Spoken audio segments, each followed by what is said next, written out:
sénégalais bi c'est insoutenable ñu bëgg a ñëwaat xëy na bëgg ko tegaat leneen aussi damay ragal nag su yàggee ñu si fokkee parce que nag njëriñ loo fekkee la gars yi wax.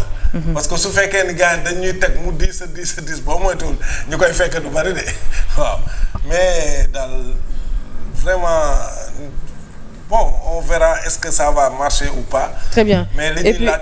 oui ñu mën a jàpp daal mooy li ëpp ci population yi lañ koy jëlee. très bien ci ressources attendues yooyu nga xam ne ci lii lee di jubbanti koom bi partie bi nga xamante ne moom la ñu jagleel économie sur la réduction de la taille de l'État 50 milliards la ñu wax et non 100 milliards alors c'est 50 sur voilà ba 2028 la. diggante 2025 waaw 2025 jàpp 2028 je pense que c'est 4 ans alors Cheikh Tidiane. 100 milliards c'est 25 milliards par an non. lii ma di bon c'est ce que j'ai lu ici ci kii bi page jubbanti koom gi dinañ ci ñëwaat. les économies de réduction voilà c'est ça. seront à 50 milliards 50 milliards. maanaam bu fusionné. yenn entreprise parapublique les agences waaw su leen fusionné. donc nee na ça peut faire 50 milliards de recettes. ay estime xam nga lan laa jàngat Fatou ci Fatima. mooy nous avons déjà il faut saluer le courage du PM il faut oser le dire parce que redresser aussi dafay laaj courage ci soit yi ngay jël. parce que rupture lay doon donc ñoom ñoo waxoon ne ñi ñu wuutu dañoo yàq réew mi ñoo waxoon ne régime sortant maanaam ñoom Macky Sall dañ doon nëbbu chiffre de la dette bi la dette cassée ñoom ñoo doon wax ni itam que dañoo soxla souveraineté ci réew mi souveraineté tey PM au moins expliquer na comment est-ce qu'il perçoit la souveraineté. oui. baax nañu leeral ko nee na souveraineté tekkiwul ne doo dépendre doo allié ci ñenn ñi. donc c'est important de le dire yooyu bu koy wax na koy wax ci français pour que tubaab yi di dégg lu ñuy wax waaw donc loolu côté boobu c'est important parce qu'il a assumé et gouverner aussi c'est assumé maintenant ci du dëkk di doxee.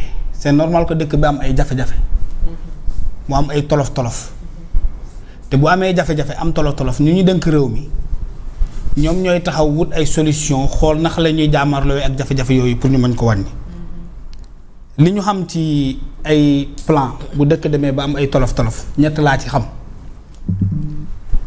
bi ci gën a gaaw mooy un plan de stabilisation maanaam économie dafay dem ba am ay tolof-tolof mbir yi jaxasoo état jël des mesures à court terme pour jéem a stabiliser li nga xam ne moo waral tolof-tolof wala mu def plan de redressement un plan de redressement c'est un plan à moyen terme maanaam en 2 ans 3 ans nga koy estimer évaluer ko xool yan mesures ngay jël pour mën a redresser sa économie bi nga xam ne dafay jànkonteel ay jafe-jafe maintenant y a ce qu'on appelle aussi un plan d'ajustement structurel boobu moo gën a yàgg day dem juróomi at ba leneen li Ousmane Sonko wone nee na loolu mooy plan de redressement bu nga xam ne moom la présidente sénégalais yi mais dama jàpp ne booy redresser on redresse une économie et une économie c'est un tout lépp maanaam c'est un tout.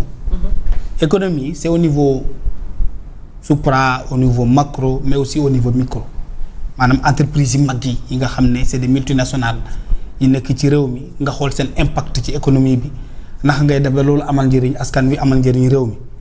maintenant dafa am ay entreprises yu ndaw yoo xam ne tamit ñu ngi ci réew mi mais c'est des entreprises étrangères tollu wuñ ci yenn entreprises yi ndax ngay def ba mën a jëriñoo entreprises yooyu mu am impact sa biir réew. am aussi ce qu'on appelle les entreprises nationales ci entreprises nationales yooyu toll nañu doole ba 2 dimensions ou 3 maanaam boo jëlee Orange mën a ko comparer ak benn boy bu nekk ci Sandaga yor benn boutique am mais ñooñu ñëpp am na nooy defante ak ñoom. ba ci seeni capital war nga ci mën a dugg am ci loo xam ne war na mën a amal njëriñ réew mi maintenant on va parler de sur le plan technique ci li nga xam ne moom la premier ministre génnee tey déjà dans les chiffres ñoom ci seen document bu ñu génnee woon on parlait de 12% de déficit budgétaire de 14% autant pour moi tey le premier ministre a parlé de 12% de déficit budgétaire. Maintenant sur quel chiffre se base? Dans le document budgétaire on nous avait parlé de 12,4% de déficit budgétaire. Tey le premier ministre Ousmane Sonko nous a parlé de 14%. Donc il y a un problème de chiffre déjà au début même de son allocution. Bu ñu génnee ci étape boobu Fatima, quand on fait un plan de stabilisation li gën a normal ci dëkk boo xam ne da nga bëgg en tout cas liggéeyal askan wi, parce que man jàpp naa ne une économie réussie, une politique réussie, c'est une économie où le peuple moom askan wi da ciy gis boppam.